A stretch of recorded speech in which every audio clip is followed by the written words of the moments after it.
आइए रुक करते हैं इस वक्त की कुछ खास खबरों की ओर। देश विदेश की बड़ी अपडेट्स आपके लिए लेकर हाजिर हैं। जो देश शेख हसीना को शरण दे उसका होगा क्या? प्रतिबंधित कट्टरपंथी संगठन जमात-ए इस्लामी का बड़ा ऐलान। बांग्लादेश में हिंदुओं का जारी है नरसंहार। बांग्लादेश में प्रधानमंत्री शेख हसीना के देश छोड़ने के बाद प्रतिबंधित कट्टरपंथी संगठन जमात-ए इस्लामी ने बड़ा बयान जारी किया है। उन्होंने अपने समर्थकों से कहा कि जिस भी देश में शेख हसीना रहेगी उस देश के दूतावास का ढाका में घेराव किया जाएगा। फिलहाल शेख हसीना भारत में है और उनका हेलीकॉप्टर त्रिपुरा में उतरा है और इसके बाद वो दिल्ली जाएंगी और संभावना है कि वहां से लंदन रवाना हो जाएंगी। हसीना ने अभी तक भारत से राजनीतिक शरण नहीं मांगी है। उधर बताया जा रहा है कि कट्टरपंथियों ने शेख हसीना के जाने के बाद हिंदुओं को निशाना बनाना शुरू कर दिया है। उनके घर मंदिर जलाए जा रहे हैं, महिलाओं के बलात्कार हो रहे हैं और पुरुषों की हत्या की जा रही है और इसके कुछ बेहद दर्दनाक वीडियो भी सामने आए हैं। बांग्लादेश में शेख हसीना सरकार का तख्ता पलट हो चुका है। उनके इस्तीफे के बाद सेना ने अंतरिम सरकार बनाने का ऐलान किया है। प्रदर्शनकारियों ने प्रधानमंत्री आवास में घुसकर सामान लूट लिया है। सेना ने शांति की अपील करते हुए कहा कि लोगों की मांगों पर विचार किया जाएगा। जमात इस्लामी बांग्लादेश में कट्टरपंथी राजनीतिक संगठन के रूप में जानी जाती है। हाल ही में शेख हसीना ने इस संगठन पर प्रतिबंध लगा दिया था, जिसे विरोधियों को दबाने की कोशिश माना गया और इस कदम के बाद संगठन खुलकर छात्रों के साथ प्रदर्शन करने लगा। ममता बनर्जी को सताया हिंदू वोट बैंक के छिटकने का खतरा। बांग्लादेश संकट के बीच सीएए को लेकर यू टर्न। बंगाल संकट ने अगर किसी को सबसे ज्यादा परेशान किया है तो वो है पश्चिम बंगाल की मुख्यमंत्री ममता बनर्जी। ऐसा इसलिए क्योंकि भारत में पश्चिम बंगाल के साथ बांग्लादेश की सबसे ज्यादा सीमा लगती है और कहा जा रहा है कि बांग्लादेश में तख्ता पलट के बाद वहां के हिंदू अल्पसंख्यक हिंदुस्तान में शरण ले सकते हैं। अगर ऐसा हुआ तो इसका सबसे ज्यादा असर पश्चिम बंगाल में देखने को मिलेगा। पश्चिम बंगाल बीजेपी के वरिष्ठ नेता शुवेंदु अधिकारी ने कहा है कि बांग्लादेश के 1 करोड़ से ज्यादा हिंदू भारत में प्रवेश कर सकते हैं और दिल्ली को भारत में उन्हें सीएए नागरिक संशोधन कानून के तहत शरण देने को तैयार होना चाहिए। अब यही सीएए ममता सरकार के लिए एक ऐसा निवाला बन गया है जिससे ना वो निगल पा रही हैं ना वो उगल पा रही हैं।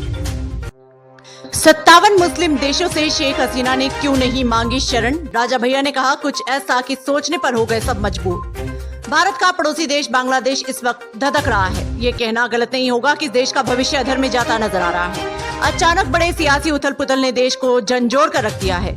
उत्तर प्रदेश की कुंडा सीट से विधायक जनसत्ता दल के नेता रघुराज प्रताप सिंह उर्फ राजा भैया ने अपने एक्स हैंडल पर लिखा, बांग्लादेश की स्थिति से मन बहुत उद्विग्न है। छात्र आंदोलन के नाम पर आतंकवाद, आगजनी, हत्या, बलात्कार, लूटपाट क्यों? तख्ता पलट तो हो चुका है, अब हिंसा किस लिए? हिंदुओं की हत्याएं हो रही हैं, मंदिर जलाए जा रहे हैं। अंतरिम सरकार और बांग्लादेशी सेना अविलंब प्रभावी कदम उठाए, भारतीयों की सुरक्षित घर वापसी सुनिश्चित करे। और हाँ, विश्व में 57 मुस्लिम देश है। शेख हसीना ने वहाँ तो शरण नहीं मांगी, ना किसी देश ने शरण दी। ऐसा क्यों? सोचिएगा अवश्य। चुनाव में सीएम योगी ने खुद पहना कांटों का ताज, सबसे मुश्किल सीटों को जिताने के लिए जिम्मेदारी। मुख्यमंत्री योगी आदित्यनाथ ने खुद के साथ ही भाजपा कोर कमेटी में शामिल 4 अन्य नेताओं को उपचुनाव वाली 10 विधानसभा सीटों में से 2-2 सीटों को जिताने की जिम्मेदारी देकर बड़ा टास्क दिया है। 3 प्रमुख नेताओं डिप्टी सीएम ब्रजेश पाठक और प्रदेश भाजपा अध्यक्ष भूपेंद्र चौधरी के लिए भी कड़ी चुनौती मानी जा रही है। कटेहरी और मिल्कीपुर सीटों का इतिहास।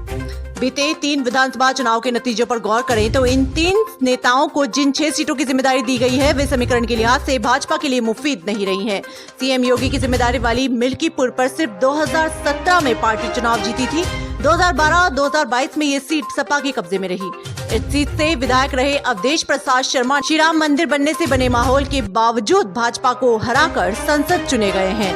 कुर्मी बहुल कटेहरी सीट पर भी लगातार सपा और बसपा का ही कब्जा रहा है।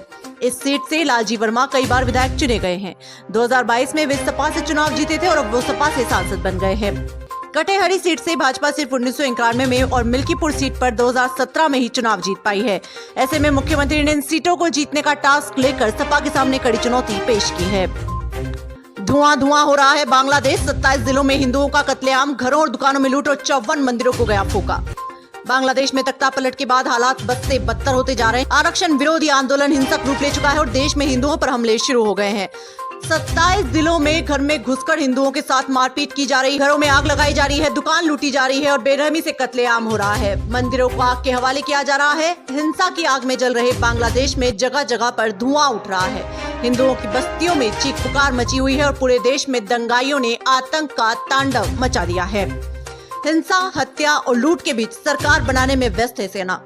देश में दंगा, आगजनी, लूट, हत्या के मामले हो रहे हैं और इस हिंसा के बीच सेना सरकार गठन में व्यस्त है। शेख हसीना के इस्तीफे के बाद देश की कमान संभाल रही सेना अराजक तत्वों के आगे बेबस नजर आ रही है। आरक्षण के विरोध में शुरू हुआ छात्रों का शांतिपूर्ण आंदोलन अब हिंसा और अराजकता की भेंट चढ़ चुका है। सोमवार की रात राजधानी ढाका की सड़कों पर दंगाइयों ने जमकर उत्पात मचाया। दंगाई सड़कों पर उतरकर फायरिंग करते रहे।